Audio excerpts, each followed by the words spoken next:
So Hot Takes, the hottest sports betting podcast on the planet.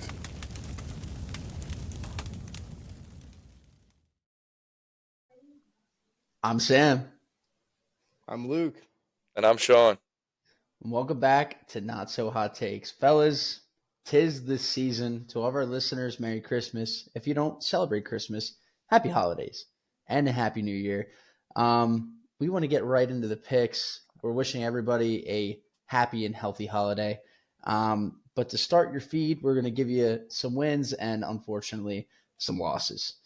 To start it off, Denver +3. How the hell do you blow that game? You're up by 13 at some point, so technically 16 with the spread, and you still don't cover.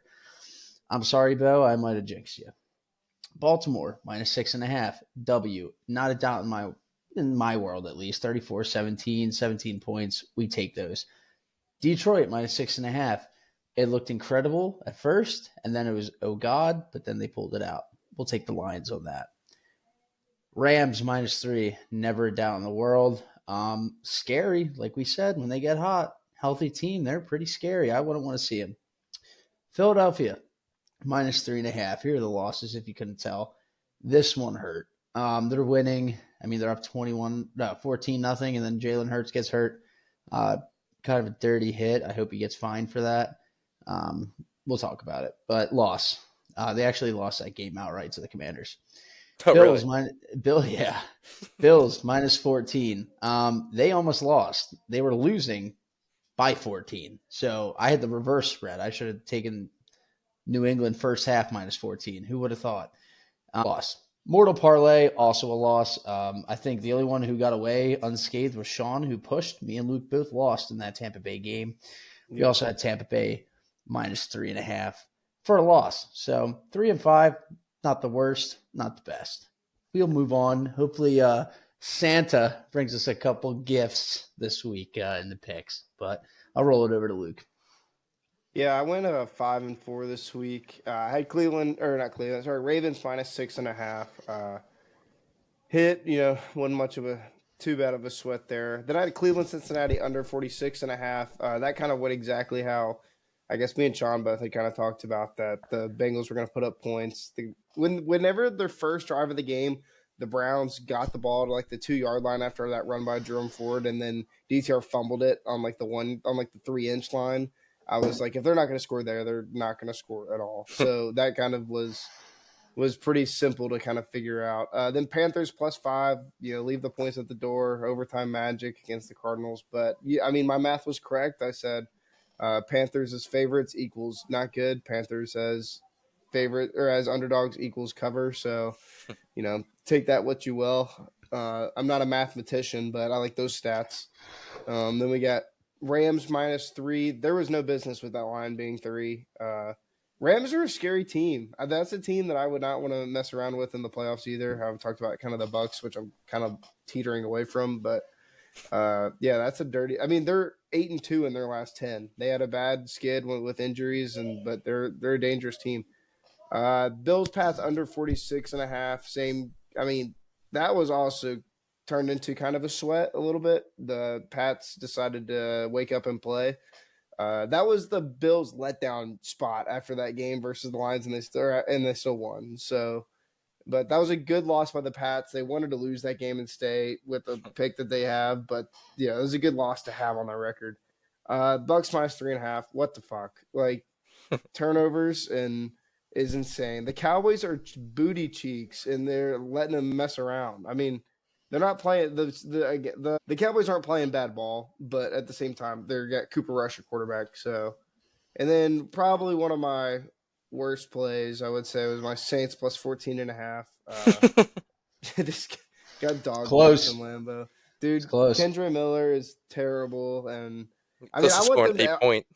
Yeah, I want them to lose so bad, but that was a tough watch. I was with my in-laws, and Scott goes, every time I walk into his house, he goes, "Is there a sport on tonight?" He goes, "We put a sport on," and then a sports game. And I was like, "Yeah, actually, my team's playing." And I turned it on, and we were down like 21-0. And he goes, "Oh," he's like, "Your team's not looking too good." And I was like, "Yeah, bad year, Scott. That's a bad year."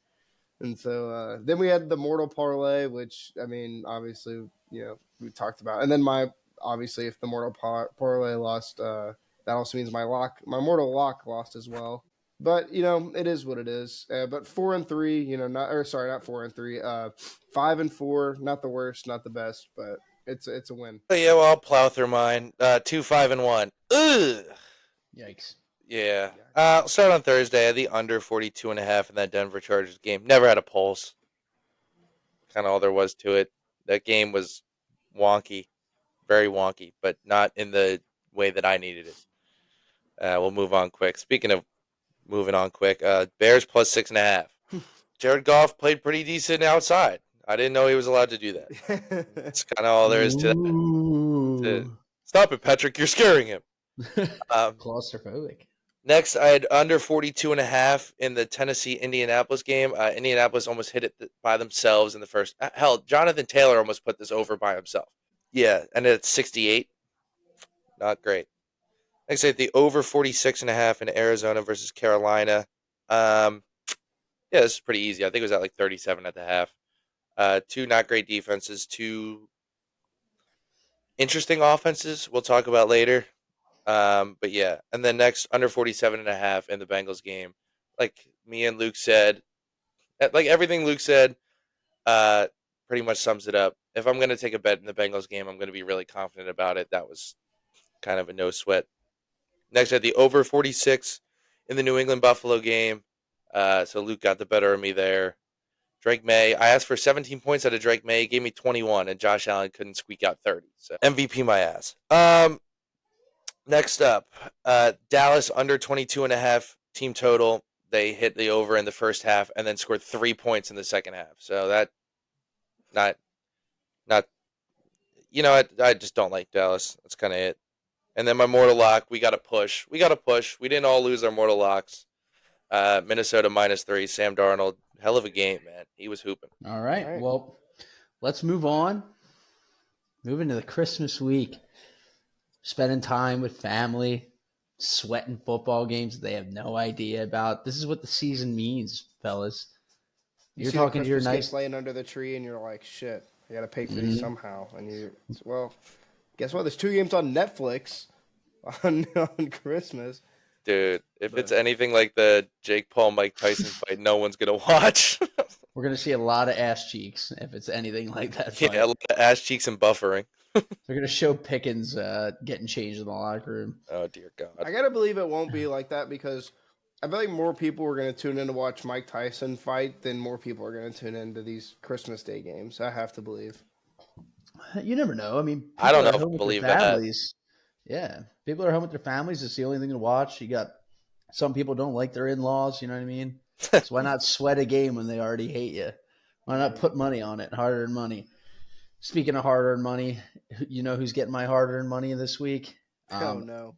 Definitely not the Steelers and definitely not the Chiefs. I'm staying away from this game.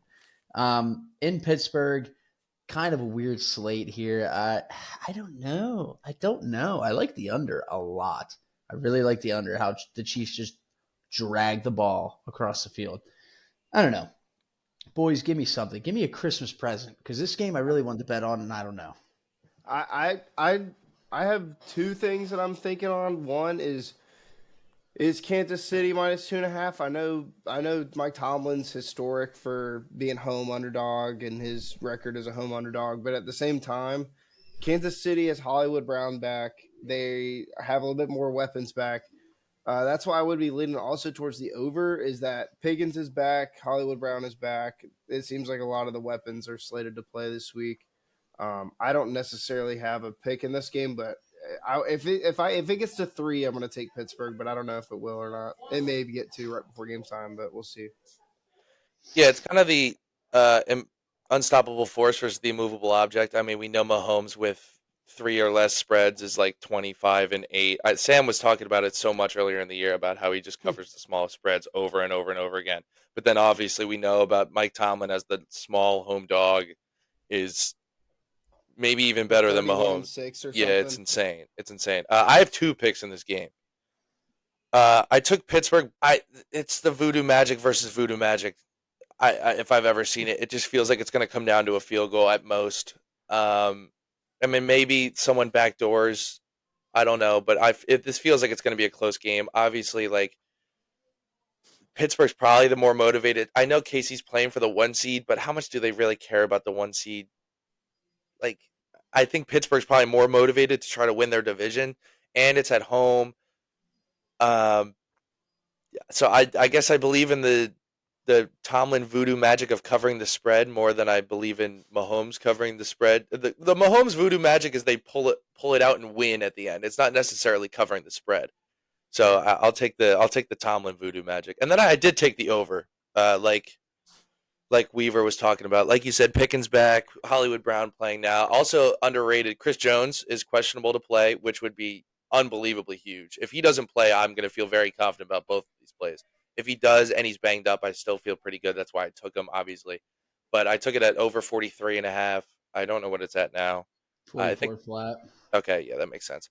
I'd still might take it at 44. I don't know if I'd touch it at 44 and a I'm half. seeing 44.5. I don't know if I'd touch it there just because of that key number, but I took it at 43.5. I took the over, like you said.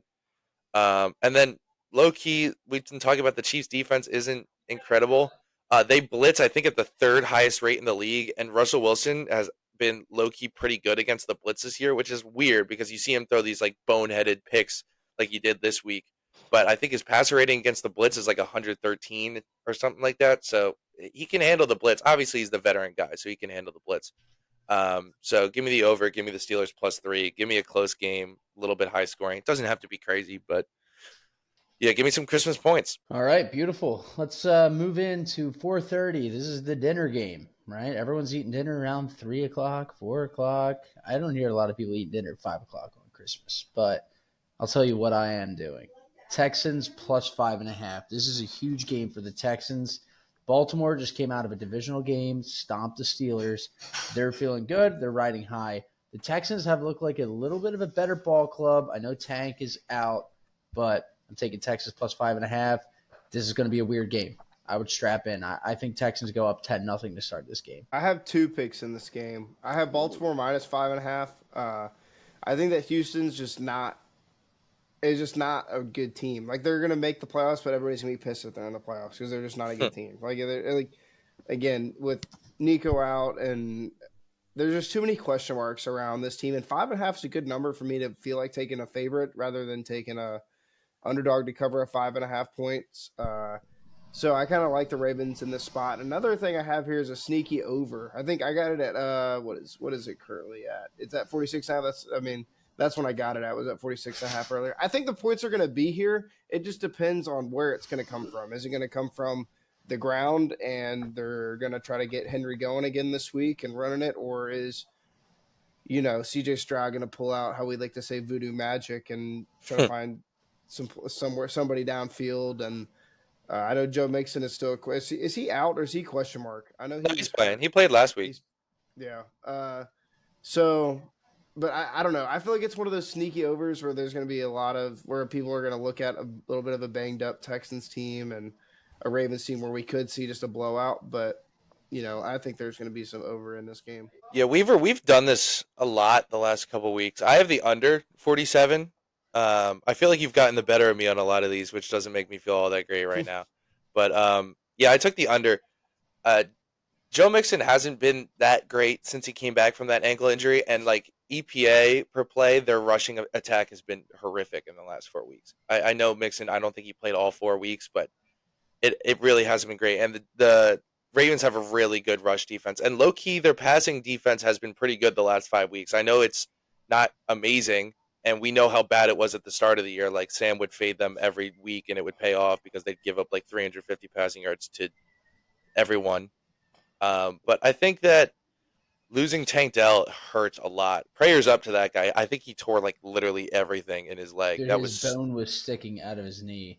It was like torn PCL, torn MCL. He ruptured his ACL. He dislocated his knee. It was Jesus Christ. That's one of those injuries where people talk about their career ended because their knee just blew up. Like everything in their knee. Yeah, like I already saw like people are saying he's probably not going to play next year, which is crazy. He's not going to play ever again on a link.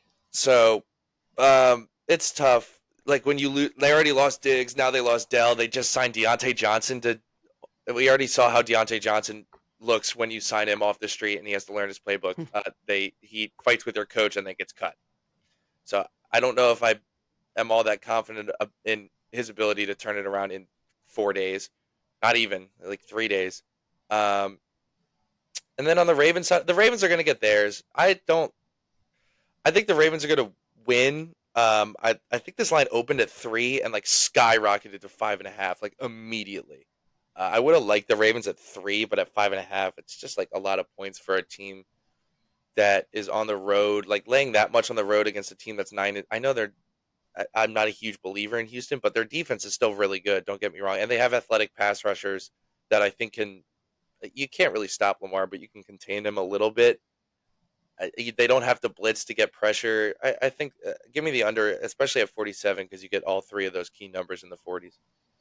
Yeah, I think I would take the under if this was in Baltimore, but being indoors like Christmas Day, I don't know. It's one of those games where I like to say like you would think typical under, but it's like I don't know. I feel like I get gypped on a lot of those where I'm just like, oh, that's an under. So then I took a step back and I was like, somebody's gonna score some points in this game. Yeah, it's a funky one. But who knows? Yeah. Well, let's move in to Thursday, 8:15 p.m. Seattle is in Chicago. 3.5 point spread over under 43.5. I'm taking the road dog or road favorite at Seattle. Seattle knows how to play in the cold. Chicago sucks. You can't do anything about it. Their season's over. They have to tank. They suck. You suck. Simplest way to put it. Santa's not bringing them any gifts. The only thing they're going to give them is maybe a new coach next year that's half decent. Give me Seattle minus 3.5. I have the utmost confidence after watching them last week. Bears suck. If the Bears are playing the Jets and it was a 3.5 spread, I would take it. The Bears suck. I don't know how many times I gotta say it. Yeah, I don't have anything in this game. Every part of me just wants to keep betting Chicago, even though I know it's like the worst way to. It's the easiest way just to donate money to the books, but it's one of those deals where like a bad team is going to get a win somewhere like late in the season. Like it's just going to be like, and what's crazy is that I'm trying to think, who was it that beat the Jags last week? Or somebody, I can't remember. Somebody bad won a game last week. The Jags beat Tennessee. Yeah, and the Jags dropped. No, that was that last week? I'm tripping. Hold on. Somebody. Panthers just won this week. Panthers beat Arizona. Yeah. The Jags. Somebody. So no, Vegas. Vegas is who won. Vegas went from the first overall pick to the 6th overall pick. That's crazy that we have this many bad teams in the league. Yeah. We have that's crazy we have this many bad teams in the league this year. So, I don't know.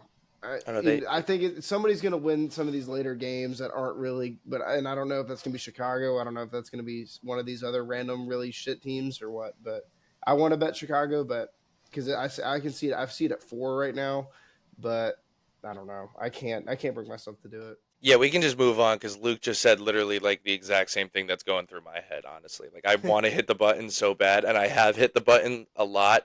I think I probably hit the button the most out of all of us. I can't pull I really don't like Seattle too because their O-line is just terrible. Gino's probably still beat up, but I can't pull myself to hit the button again, dude. It's just, Gross. Move along, sir. All right, I just wanted to give you guys your time. Let's move on. Chargers, Patriots. This one's another no-brainer. It's a Saturday, 1 o'clock. I'm taking Chargers -4. Patriots, like we said, it was a Bills letdown spot, and they still won. If you can't beat a team in their letdown spot, you don't belong in the league. Give me Chargers -4. I am looking at over 42.5 as well. I do like Drake May, but I don't think Drake May is going to size up against this Chargers defense. It's going to be ugly. I would maybe say 20-10. It's going to be an ugly game. My brain is in the same exact spot as Chicago. Like, I'm sitting in the same spot of, like, I want to press the button because it's the Chargers coming to New England. It's going to be cold. It's just, like, who knows what's going to, like, is LA that fraudulent right now? Is Drake May, as good as we think he is? But I'm gonna stay away for now. This could be a Twitter play. Yeah, Weaver, You're reading my mind here because I'm feeling the exact same way. Only problem is I hit the button this Oh time. no. I took New England plus 4.5. We keep talking about this Chargers. They gave up 40 to Tampa Bay, and then last week they gave up 27 to Bo Nix, who didn't throw a pass pretty much beyond 10 yards down the line, past the line of scrimmage. It was check down McGee, and they gave up 27 points to that offense without their arguably best running back in Julian McLaughlin. So, like, this defense, I don't think is as good as we thought it was, honestly. And they can't run the ball anymore. They can't do it. I know Dobbins might be back this week, but is a Dobbins He's a shell of himself. fresh off IR again? We're trusting that guy. I don't know. Drake May's playing good football. Justin Herbert's playing good football. Don't get me wrong. I love Justin Herbert, but God, they can't run the ball. New England's running the ball better than them right now. So yeah, give me New England plus 4.5, and I actually did also take the over 42.5. Yeah, New England. I've tried to. I've kind of given them the benefit of the doubt just because it's New England. They have a good defense, and that's not how you're supposed to do it. And I realize that now. Their defense is not good. I think that their defense looked okay last week because Buffalo was having that letdown spot, and that's why that over didn't hit, the one that I was on. I think their defense starts to look more like their defense this week, but I think that Drake May definitely will get his against a struggling Chargers defense right now, especially in New England. That's a lot of points to lay on the road in a game where New England's kind of just playing to develop their quarterback, and they're all kind of rallying around this young kid. So give me plus 4.5, give me over 42.5, and let's ride. I would like to make a discussion, or at least an argument for that. I think, given the New England situation, that I think if Bo Nix and Drake May switch places, I think Drake May would be gaining a lot more respect than he does. I think he would. I don't think Bo Nix would perform as well as Drake May has in a New England. God, no, he would not fit in that system in the slightest. It would be an utter disaster. But I think Drake May would fit perfectly in like a Sean Payton world. Like I think Sean Payton could have molded him just as well as he's molding Bo Nix. They're the same player. They're pretty much the same quarterback. I disagree. I think they both have the scramble ability. I think Sean Payton has kind of slowed down Bo's scramble ability a little bit to fit kind of that Drew Brees mold that he's trying to fit Russell Wilson into. But I don't know. I think Drake May's it's arguable. I think Drake May's arm talent wipes. Like it's not even remotely that close at all. And I don't think Bo Nix is like a wet noodle, but I think Drake May is just like a freak talent. And I think that he's a much better extender than Bo Nix. I think Bo Nix is good at scrambling, and I think he's good at improvising. He's good, yeah, but I think that May's a better escape artist because he's playing behind. I mean, statistically, the Broncos have graded out as the best pass protection unit in the entire league, and New England has graded out consistently as the worst since Jacoby Brissett was playing. So it's like night and day the situations they're in. I think Bo Nix is probably in the best situation out of any of the rookie quarterbacks, and that even includes Jaden Daniels. I think Jaden Daniels is playing better because I think he's probably. I mean, he went second in the draft. More weapons. Yeah, he has more weapons. Yes, but I think that he's they're close. I don't know if I want to make that argument, but the situation between Denver and New England is not comparable in the slightest. It's like Denver is like playing in Candyland while New England is playing in Rock Bottom from SpongeBob. Like it's like please save us.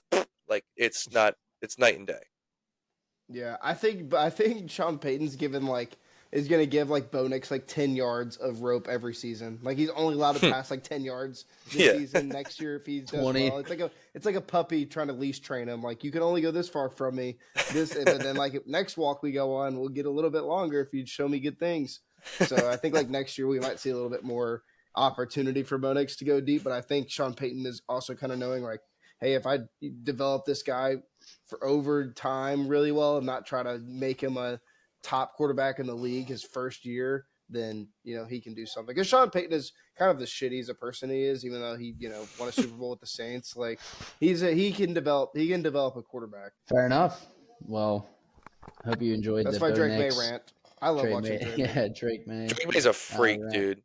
We also love Bo Nix, so Keep that out there. Oh But, yeah. No, I like all the um, rookie quarterbacks are fun. Don't get me wrong. I think they're all Except different Caleb players. Williams. Caleb Williams is not fun. No, he is fun. You guys don't he's see it. fun. I he's see fun it. in the wrong way, dude. I see He's it. fun in the No, wrong way. no, you guys are wrong. He's You not guys are fun. wrong, It's and like you that don't know one it. buddy you always agree with, but it ends up biting you in the ass. No, you guys don't. You guys don't see it.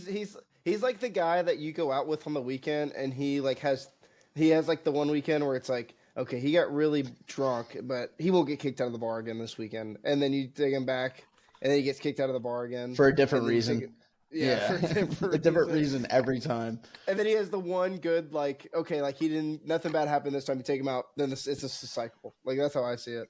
Yeah. But speaking of Bo Nix, That's crazy. Denver's going into Cincinnati. They're catching 3.5 points. I don't know. This Denver defense loves giving up points. They love it. But you know what the Bengals love doing? Giving down little check downs that happen to run for 30 yards. What? I don't think You we're were watching ranting. the same games. I don't think we're watching Right the same about the games. Bengals. Denver, You- the Broncos defense is really good. The Broncos defense has been really good this year. This You're year, right. yeah. How many points did they just give up to the Chargers, who we think kind of are frauds offensively? I'm just saying they had A lot. They're a good defense. You're right about I the know, Bengals, but though. the I'll give you that. The Bengals, they give down little check downs, and then it's a 30-yard gain. Broncos defense kind of been struggling a little bit late season. I don't know. Bengals playing with the back against the wall. I don't know, Jim. I don't know. I don't know. I do know. Give me Bengals minus 3.5. Sorry, Sean. I'm sorry. Fuck you. They're playing with their backs against the wall. Jamar Chase probably going to have 2 touchdowns in this game. I don't care.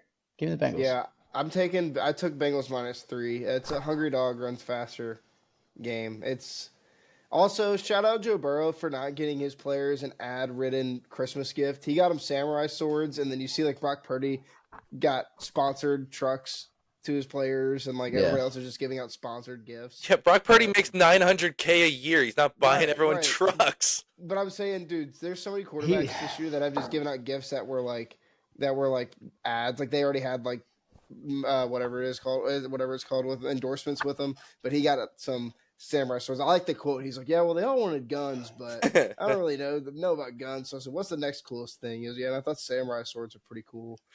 Like, buddy got a Batmobile, a samurai. He is becoming Bruce Wayne. He's definitely got a bunker getting built under his house. He does. That's why he was so upset about them getting robbed, is because they probably found his bat cave. He might That's be all I Batman.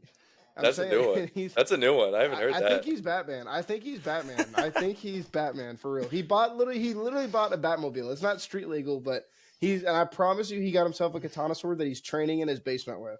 He's not telling anybody about it, but he's fighting crime at night. Yeah, Dude, that's the new title. We just got it. Week 16. Is Joe Burrow Batman? No, Joe Burrow is Batman. Joe Burrow is Batman. Yeah, he already had the Batmobile created. He found an excuse to like tell everybody. He's like, "Oh yeah, I bought it." Meanwhile, he's had it for like 3 years. Yeah. He's been fighting crime at night. People broke into his house, and then he's like, "Shit, they probably saw my Batmobile down there." Oh, I bought it. It's from the movie. Yeah, I'll give you Sean. Dude, the Bengals got to make the playoffs. They're gonna be such a fun team if they get to the offs. You got it. I want to hear your breakdown. And there's a lot of stuff that's supposed to happen, but it can't happen. I know. It's interesting. I mean, I guess I'm glad that the game still means something. I mean, it'd be a total waste if you had Joe Burrow and Jamar Chase like having historical seasons and you finish 7 and whatever. I mean, they've been playing better. Don't get me wrong. I mean, the defense. I said like Geno Stone got another interception. Fair enough, man. Let him cook. Yeah, the young defensive linemen have been playing better. It's just like it's such a shame that they didn't just win one more of these games. Like just win the New England. I know I harped on it last week, but just win the New England game week 1, man. And it's like you're just winning out. You're controlling your own destiny at that point.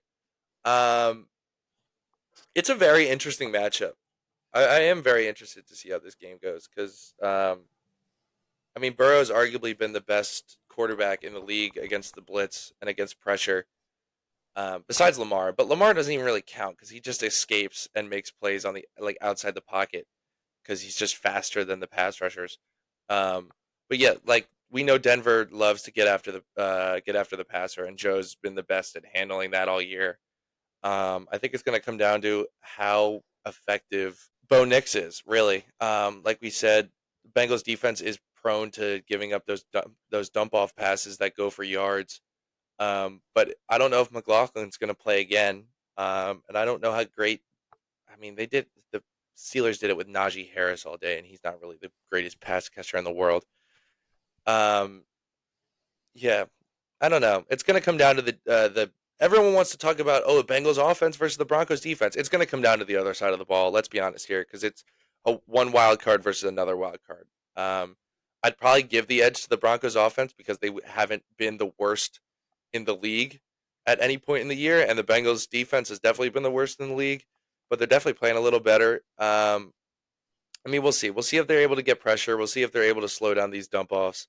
Maybe the linebackers are actually a little more disciplined this week rather than dropping 80 yards in the coverage and then giving 8 yards a catch, giving up 200 yards after the catch. I don't know. I'm interested to see because the matchup is very, very interesting for me. I think that they'll be able to put up points. It's just a matter of if they're able to stop them twice. Yeah, hopefully.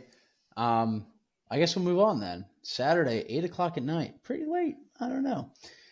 Arizona's going into LA, catching 6.5 points after that disgusting showing of a football game this past week. Over under 47.5. I took the over at 47.5.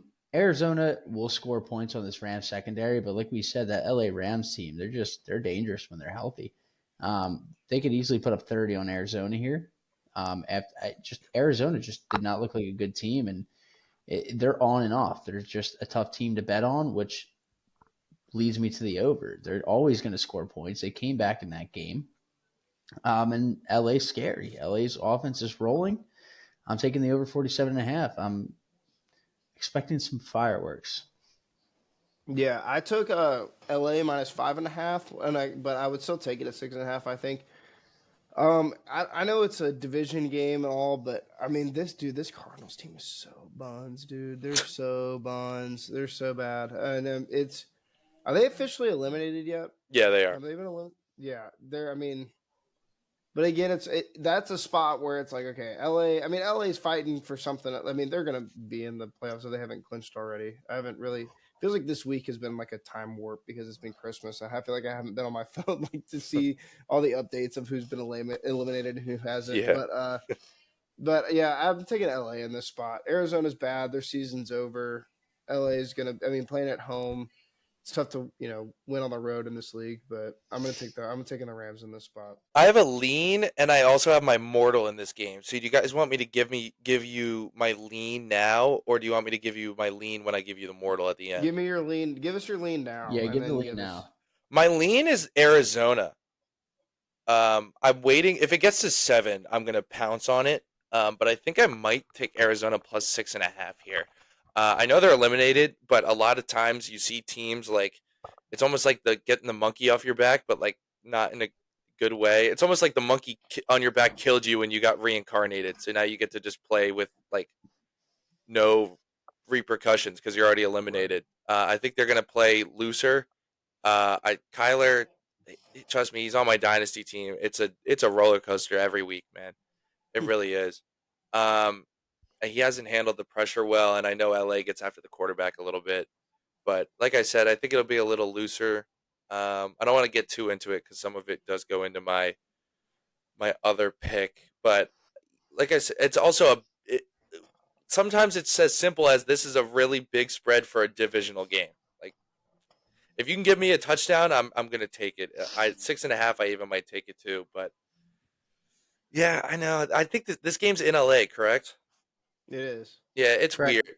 It's weird. But also at the same time, the Rams have like kind of gotten away with murder a couple times. Like they didn't dominate last week. I know that the box score was probably they won by what, like 10 or 11, but I don't think they dominated. It was like somewhat close the whole time. The San Francisco game the week before was one of the worst football games I've ever seen in my life. Buffalo, they played really well on offense. Don't get me wrong, but they still gave up like 42 points at home. I know Buffalo's good, but like Jesus Christ. And then the week before that, I'm pretty sure they beat the Jets. And that game we all had the Rams in that game, I'm pretty sure, and they didn't pull away till the end, and they didn't look all that great. So like, it feels like it's going to catch up to them at some point. And it feels like maybe this is maybe even a look ahead spot because I'm pretty sure they get Seattle next week, and that game is huge for the division. Yeah, I would agree. That's kind of why I took my over. But we'll move on. Talking about another over, I took the over 47 in the Jets-Bills game. Ugh. This is just a game where Rodgers has a legacy game for no reason. They have nothing on the line. They have nothing to play for. It's just so he can stay somewhat relevant in his own mind that he can still play football after tearing his Achilles and being 75 years old.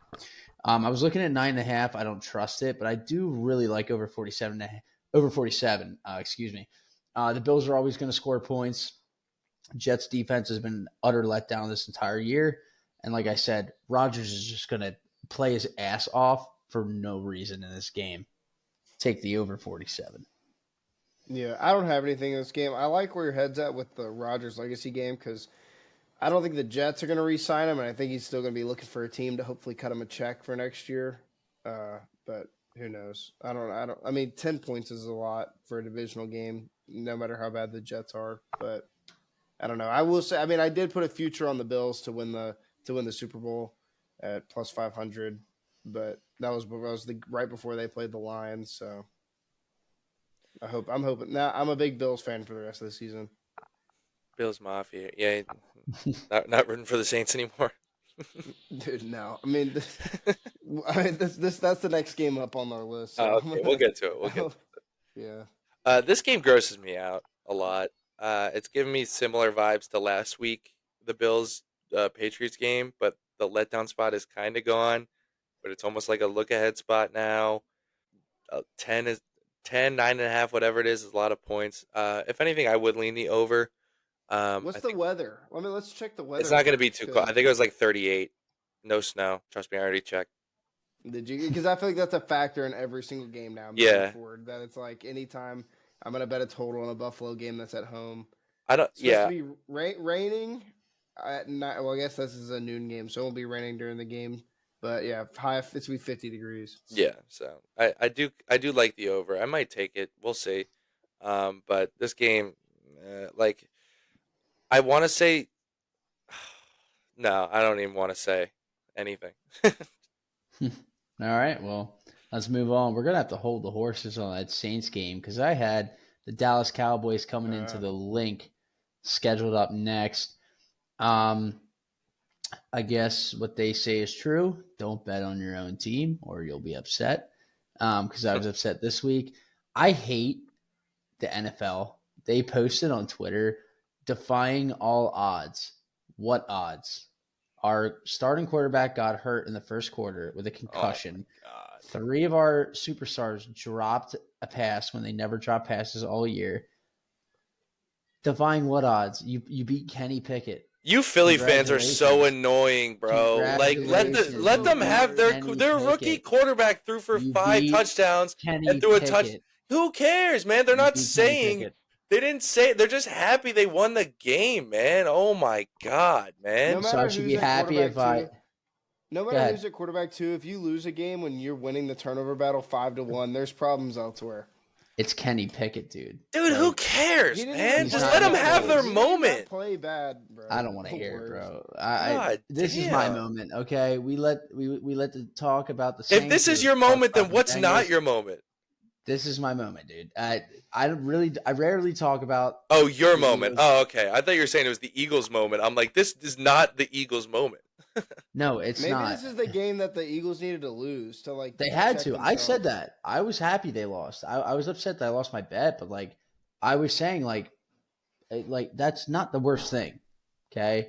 Because I kind of think the Vikings could beat the Lions, which would give us a home field in the second round playoffs. But you beat Kenny Pickett. Congratulations. Like Jaden Daniels is 10 times better than Kenny Pickett. Like, come on. But this spread 9, I don't know if I trust it. We don't know if Jalen's playing. No idea. The over-under is 41.5. I didn't touch it, but stay tuned on Twitter.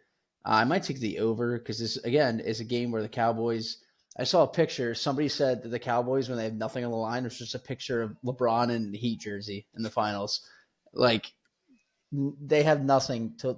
They screwed their draft pick by winning that game. Made no sense. But I would lean over 41.5. I took Cowboys plus 9.5 in this spot. It's kind of gross, but that's too big of points for a divisional game with the Cowboys team that hasn't. Again, we're talking about the Cowboys and Cooper Rush. Haven't been playing for a Cowboys team with Cooper Rush on it. And like I said, I mentioned this once, but you're taking a loss after winning a 5-1 turnover battle. I know you had Kenny Pickett in there, but you can't put that loss in Kenny Pickett because he did not play bad. Like, he did not play a bad game.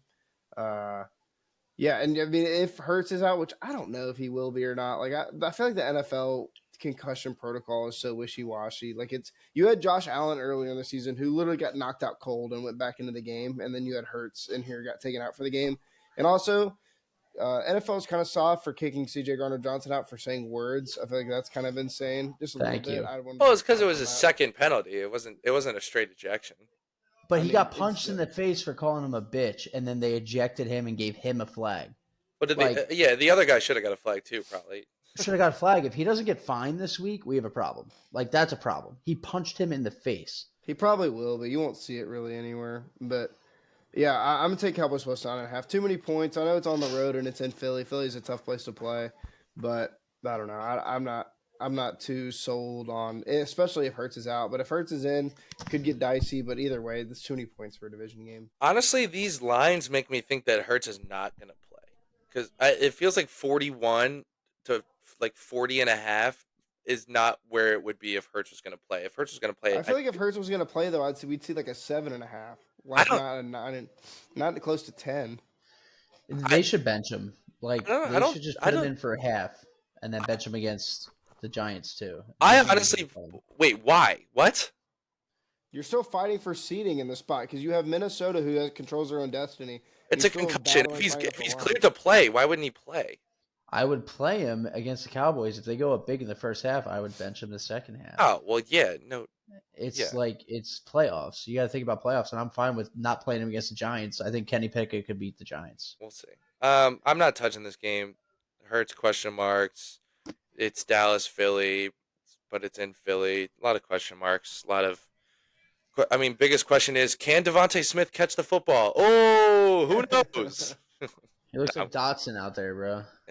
Wow, you've turned your back on Dotson. That's crazy. No, I haven't. How dare you?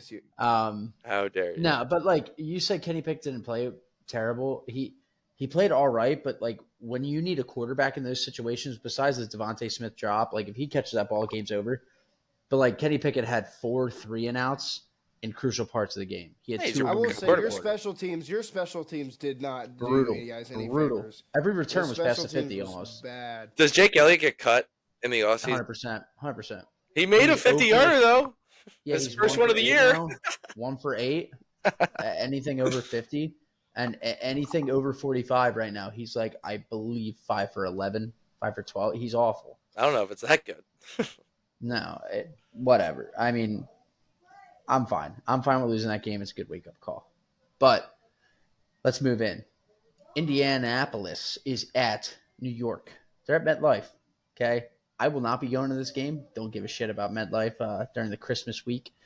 But -8, +8. What's the price of a ticket that would be willing for you to go to that game? Well, it's probably one of the lowest. It's probably going to be like $15. Yeah, I go if it's $15, which it probably is. But Richardson? Yeah, I mean, ours last time.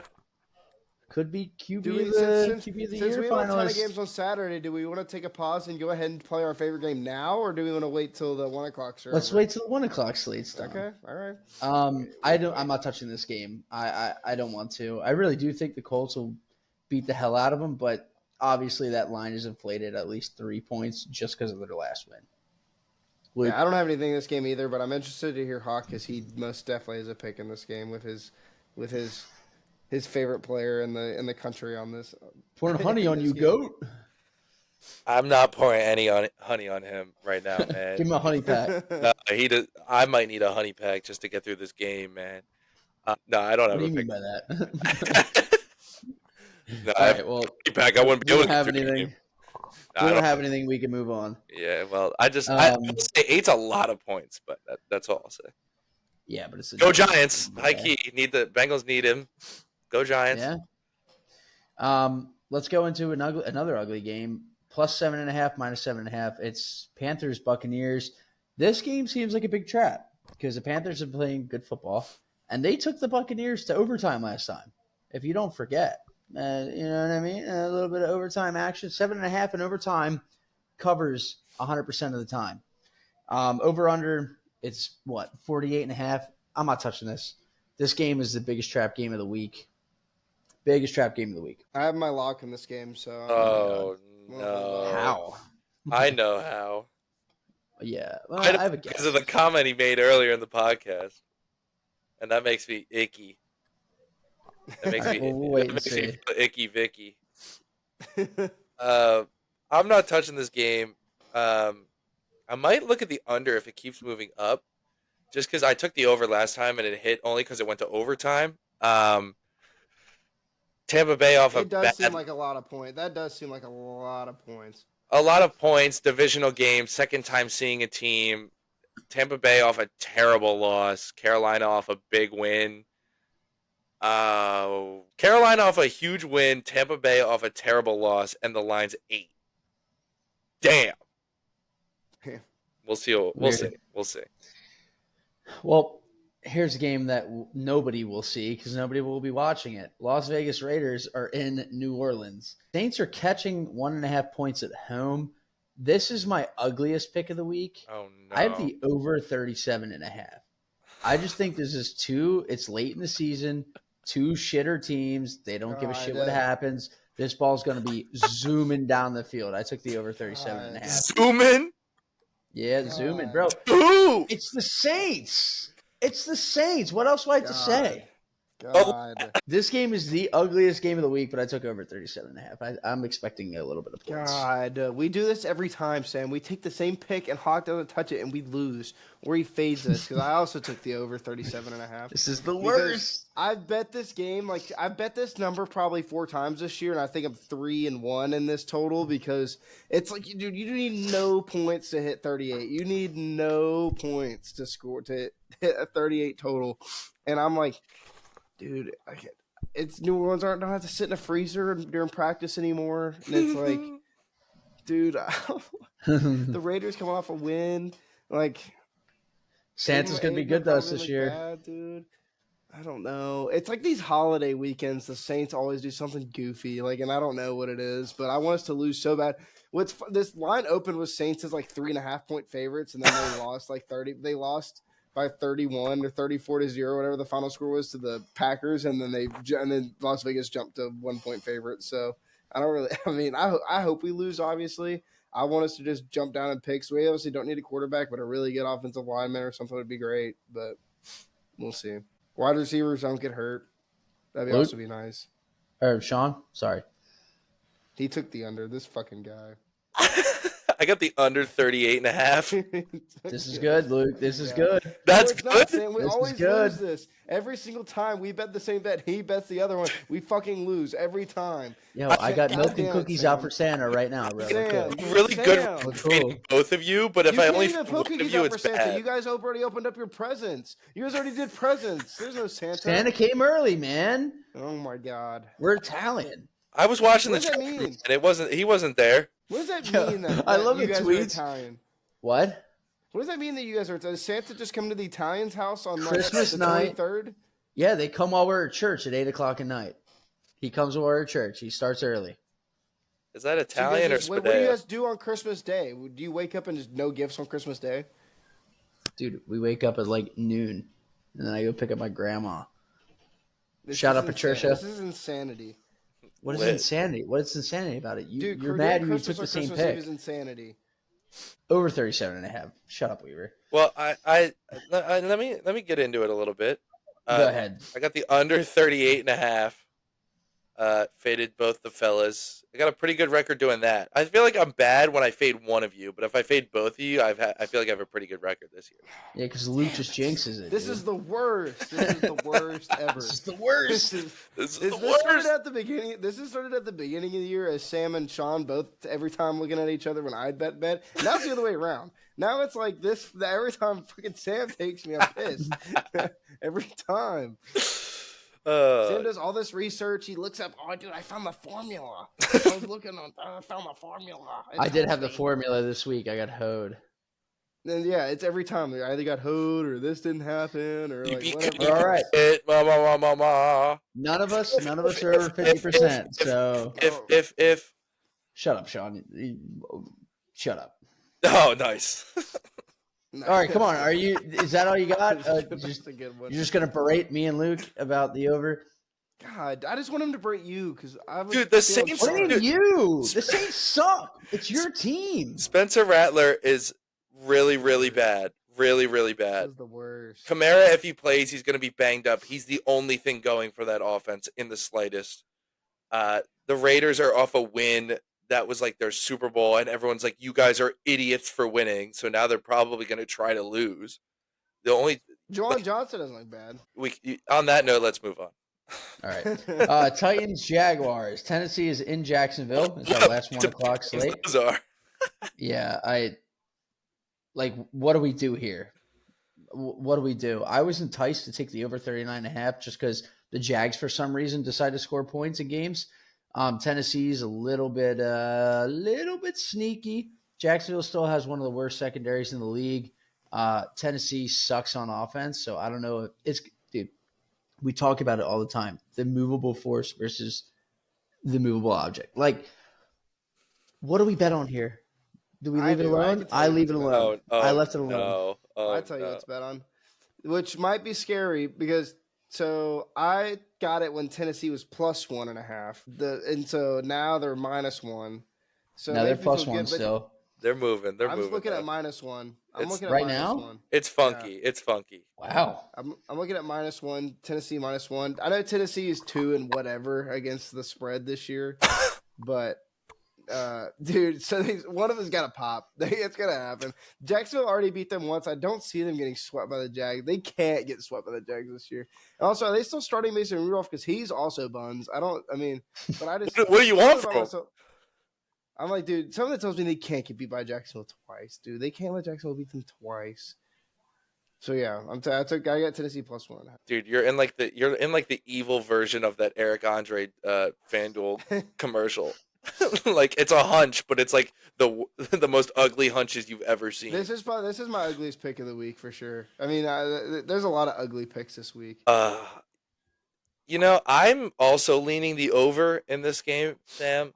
But at the same time, do I want to bet the over that involves Mac Jones and Mason Rudolph? Not really, unless we're talking. It's one of those games. They're just gonna fling the ball for no reason. They have nothing to lose, either of those teams. No. All right. No. All right. Time for our favorite game, fellas. Should I sing? Sean? Is this where I sing? Please. It's Christmas. La la la la la la. Jingle bells, jingle bells, jingle all the way. Oh, what fun it is to ride in a one-horse open sleigh. Hey, jingle bells. Santa's coming tonight. Santa's coming tonight. Grandma got run over by a reindeer. Walking home from our house Christmas Eve. You can say there's no such thing as Santa. But as for me and Grandpa, we saw her get decked by that damn sleigh. Remember, fellas, if you're looking on your phone at these games, we have games Wednesday, Thursday, Saturday, Sunday, and Monday. Yeah, he's talking to you, Sam. I'm there. I'm locked. There's the two of the cheapest. There's two that are tied for the cheapest, and there's one that I don't remember if it's the most expensive of the year or not, but it might be. Oh. All right, well, I got my pick in. I'm taking Colts Giants. Hawk. That's probably one of them, so I'll guess a different one. It's one of the other two. One of the two we just talked about. What's cheaper to go to, Jacksonville or New Orleans? I can't remember if New Orleans is that cheap. I don't think it is. I'll go with Jacksonville, dude. I'll go with Jacksonville. It is not. The two tickets that are the cheapest to go to are Miami at Cleveland and Indy at New York. Oh, okay. Which one's the lowest? They're tied. They're both tied. Oh, so I got it right. All right.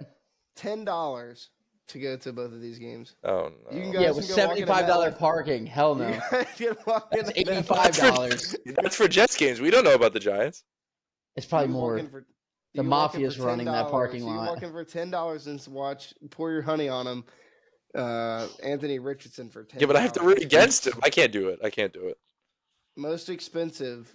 What's your guess? Oh shoot. Minnesota, Green Bay. Packers, Vikings. Yeah. It is $332. Damn. I think That's a that is big Christmas present. Holy shit. It was Was that one or Detroit 370? Buffalo. I thought one was like 370 for like. I don't think it was Buffalo. 370, but it might have been 300 something. I think it was Buffalo, Detroit, but I don't remember. But Holy this is crap. up there. Well, if you want to go to that Packers Vikings game, you might have to set up a GoFundMe and ask Santa. Don't hit us up. Yeah, don't hit us up. We got coal this Christmas. We ain't giving out shit. Moving on. Speaking of shit, Dolphins are playing the Browns. Browns are plus 6.5. I'll tell you one thing. I took the over 40. It does not make sense to me why this game is only at 40. My line in my head was like 45 and a half. Why? I don't care. Listen, I'm taking over 40 because even if the Browns play like shit, the Dolphins are probably going to wax them. Any way you slice it, Dolphins are going to wax them. Have you checked the temperature? I don't care what the fucking temperature is, man. I don't care It's not what gonna it be. is. It's not gonna be that cold. It's not 'cause I that know cold. In Ohio, it's gonna be like 50s all weekend. Brother, his name is Tua. That is cold. Yeah. No, he'll be fine. Over 40. I'm not overthinking it. This line's way too low. I saw it as 45 and a half in my head. I haven't picked it, but I'm thinking the under for the same exact reason as last week. Is just like I don't think Miami might score 3 touchdowns, but I just don't see DTR ever touching the end zone for the rest of the season. Like that dude has no reason to be playing quarterback in the NFL. There is so many other players that should be playing, and I just don't know what Cleveland's thinking by not starting Jameis because like DTR is so buns too. Like it's like JTR is light years worse than Jameis Winston is, and that's saying a lot. But I haven't picked anything. I've not picked. I did not get to take a pick in this game as of right now. Yeah, I don't even know who's playing quarterback because they said he like hurt his calf too. I don't know who would play. I think they just Jameis time again. no. He was It's third. Jameis time. He was third string. They had someone else as the second string. But either Joe way, Flacco. yeah, they wish. I'm thinking the same thing as Luke. I didn't take it yet, but I'm leaning under. Plus, 45 degrees is cold for Tua, man. You can act all you want that's not cold for Tua, man. It is. it just is, man. All right. Well, let's move on then. The game of the week, game of the century, maybe. 2 big-time playoff teams go to clash. Packers, Vikings, nice little rivalry we got here. I'll tell you one thing. I think this is going to be a fist fight. I'm taking under 48.5. Packers just came off of an ass-whooping big win.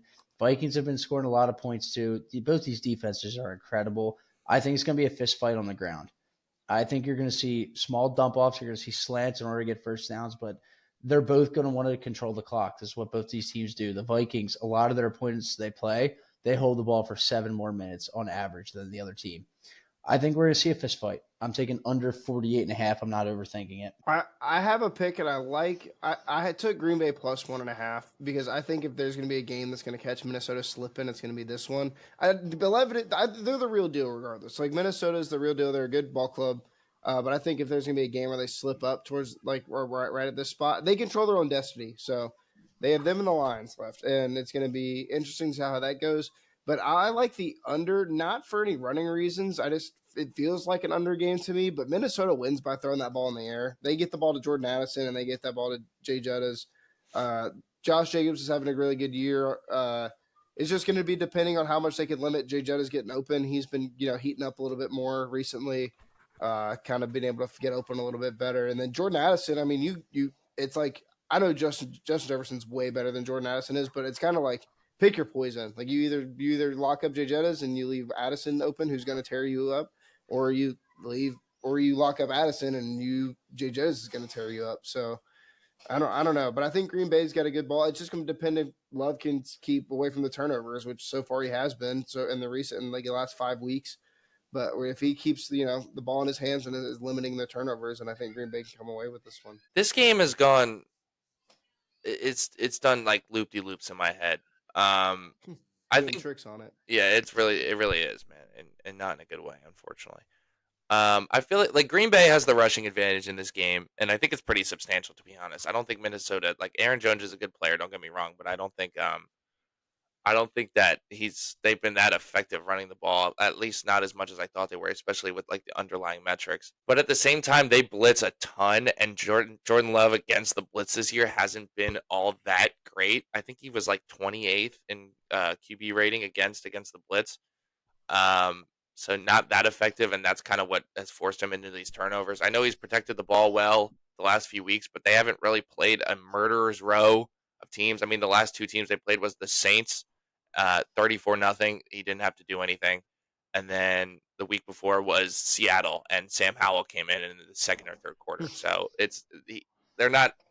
I know he hasn't put the ball in danger, but at the same time, there has been no reason to even try to force the ball down the field. So it's interesting, but like you talked about, Minnesota's been playing with fire recently.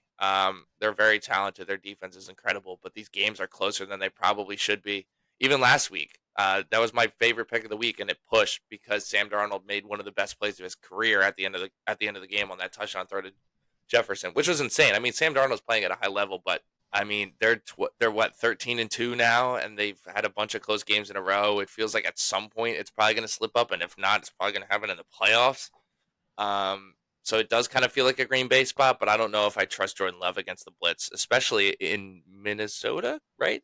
Yeah, in Yeah, Minnesota. it's in Minnesota. So yeah, I haven't touched it yet. I probably won't. I'll probably just watch the game. Yeah. I mean, this is a take for me, but I think we're going to see Sam Darnold as kind of like a legacy quarterback. He's what, 27, 28, and he's got 6 years already of experience in the NFL. He's going to play until he's like 38. He's going to be one of those household names for a while, I believe. He's a solid quarterback. He doesn't make a lot of mistakes, and he knows how to run that offense. So we're excited to see what Sam Darnold can do in the future, let alone just this year. Moving into Sunday night, 8:20, Falcons Commanders. I'm just going to watch this game. I don't want to touch it. Penix looked good, except I saw something on Twitter. It was like, Penix is a rookie. He'll learn throwing that interception. He'll know better to throw to Kyle Pitts, who can't catch the ball. That's his fault. He'll learn. Like, Kyle Pitts, biggest bust in history. He's got to be the biggest draft bust in history. No, Jamarcus Russell's still the biggest draft bust in history. Or Henry Ruggs. But what? I would say Ryan Leaf. Henry Ruggs. Herschel Walker's up there. Henry Ruggs is not a bust, man. He's just a criminal. Bust. He can't play football, and he was a huge pick.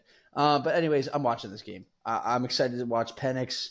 I'm excited to watch Jaden Daniels again. Fun fact, last time two lefties started a game, two lefty quarterbacks in the same week, was Tim Tebow and Michael Vick. Back in, I think it was, 2000, a while ago. Forever ago? 2008, 9? It would have been 2009 or 2010. Yeah, it was a while. That was the last time we had two lefties start. It was Tua and Michael Penix. Last two times was Vic and Tebow. I know Luke has a Tim Tebow Mets jersey, which is insane. But I'll turn it over to him. I don't have anything in this game. 4 seems kind of low. I don't know if it's just they're looking at a letdown spot for Washington in this spot, but I'm not taking anything in this game. Yeah, I mean, you turn the ball over 5 times and win.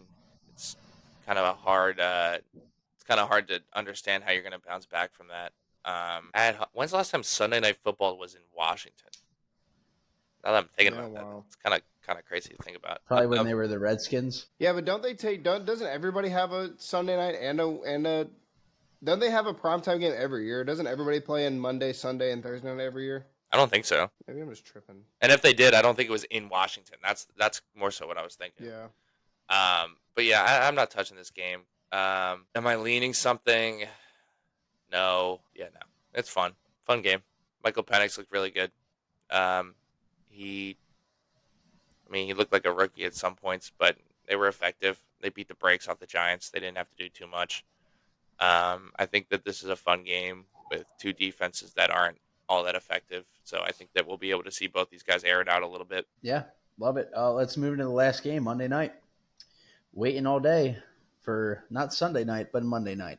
Detroit Lions going into San Francisco. I have my mortal in this game, so I'll turn it over to you guys. Wonder what that is.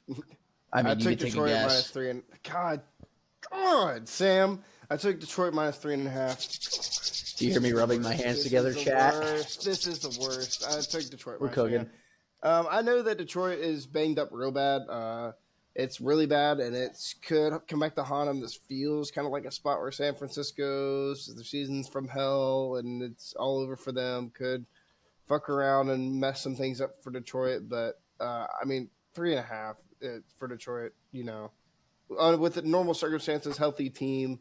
San Francisco still having the season of hell. This line would be 6.5, 7. But I'm going to take 3.5 here. I think that Goff's going to continue to find ways to win. I lean San Francisco in this game. They're on their 5th string running back, dude. They got nobody. Is Grendo definitely not playing this week? I mean, I haven't seen anything saying he is playing. Get him going. I love that guy. Hey, relax. No, for his health. Watch your tone. Watch your tone. For his health. Watch your tone, man. Relax. I lean San Francisco. I like Grendo. Similar explanation, man. I picked him up in fantasy. I told you to. Yeah, and then he was a bust. So, brother, thanks, Sean. he was their 3rd string at the time. Well, bust. Well, similar explanation to the Arizona game here. Besides the divisional aspect of it, San Francisco's officially eliminated. Now they get to go home, play Detroit, kind of loosey-goosey. They've had these expectations all season. It's like, oh, they're not living it up. They're not living up to it, blah, blah, blah, blah, blah. Now they just get to play. The season's cooked, but these guys are not just going to roll over and play for a better draft pick. At home against a really banged-up Detroit team. Detroit, I faded them a lot this year, and it really hasn't gone that well. I think I'm probably like 2-4 doing it. I didn't take it yet, but I lean San Francisco here, so I don't. We'll see. We'll see what I do. We'll see how I'm feeling. I mean, if Garendo's playing, it'll definitely help my case in my head. I don't know about it in the real world, but in my fantasy world that lives right up in this cranium. Well, that takes us out. Those are all the picks. Could you believe it? I just wanted to reiterate. I hope everybody has a Merry Christmas, a Happy Holiday, and we want you to gamble responsibly. Now, we're not telling you not to sweat a game while all your relatives are around in secret, but make sure it's not your entire rent or a car or a house, right? Are we not covering locks? Are we not covering mortal locks? Oh my gosh! It's a good transition. I'm in the Christmas spirit right now. I'm sorry. I mean, you guys guess what my mortal lock was? Detroit -3. Hey, who would have thought, right? Detroit -3. San Francisco has no business winning this game. Detroit, even though they're banged up, they're going to score shit tons of points. They're a great team. They're not going to lose this game, especially when they're still in the running for the 1 seed. So, give me Detroit -3. Yeah, my mortal is Panthers +8 in this spot. I've been high on the Tampa team, really, but the turnovers are getting worse and worse and worse. And really, that's too many points for a Panthers team that's doing pretty well right now. I'm not saying that, it's going to go to OT or anything else. I mean, it's just hard to beat. Like I said, it's hard in any division to beat unless it's just an absolute horrible team like the Giants or somebody. It's hard to beat and division rival twice in the season. It doesn't happen, crazy amount. But to cover this spot, I mean, it's not going to take a lot. It's going to take, a turnover, Bryce Young to play, have a, decent game. Doesn't need a lights out game, I don't think. The Bucks are going to force feed Mike Evans, so you just got to kind of shut that down and try to hold off the blitz a little bit. But besides that, if they are able to do those two things, then the Panthers should be able to cover in the spot. Yeah, my mortal lock is the under 48 in Arizona at LA. You get the divisional spot here. You get the primetime spot here. Two under systems that are pretty profitable, pretty well known. And then a couple other things. I just had it pulled up. Hold on. The last 5 games for the Rams, they've scored 19 points in a win, 12 points in a win, 44 points in a win. So that's a lot of points. Then before that, 21 points in a win and 20 points in a loss. And to top that all off, they had 19 points against the Jets last week, and 12 points was against San Francisco, and the 21 points was against New Orleans. Who just lost 34-0. No, yeah.